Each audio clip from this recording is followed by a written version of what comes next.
Madame la commissaire, ce n'est pas une crise humanitaire. Ça fait 30 ans que ça dure. 30 ans. On recevait dans ces murs le prix Nobel et docteur Denis Mukwege qui nous alertait en disant « Les femmes et les hommes et les enfants tombent comme des mouches au Kivu ».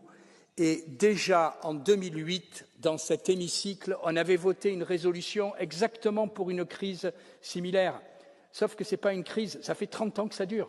Et ça fait 30 ans qu'on ne fait rien, ça fait 30 ans qu'on dit on va envoyer des camions pour sauver les gens et tout. Ce qu'il faut aujourd'hui, c'est qu'on s'attaque aux racines du mal. Or, les racines, on sait d'où elles sont.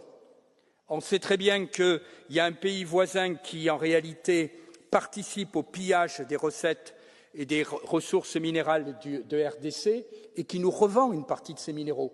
On sait aujourd'hui qui est complice. C'est l'Union européenne.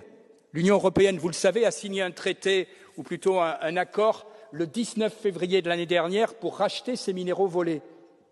Et ça fait depuis septembre que je demande à ce qu'on ait une commission spéciale sur ce sujet. Rien. J'ai appris qu'on allait la faire la semaine prochaine à huis clos sans traduction. Alors vous savez ce qu'il faut faire. Ce qu'on doit faire, c'est annuler d'urgence d'abord l'accord sur les minéraux qui nous lie au Rwanda. C'est suspendre le partenariat sécuritaire que nous avons avec ce pays. C'est bloquer le versement de 20 millions d'euros supplémentaires promis par l'Europe en novembre dernier dans le cadre de la facilité européenne au Rwanda. C'est condamner fermement et prendre les sanctions concrètes contre les responsables des massacres et des exactions qui se trouvent en grande partie au Rwanda. Voilà ce qu'on attend. Ce n'est pas de voter une nouvelle résolution dans 10 ans, dans 5 ans.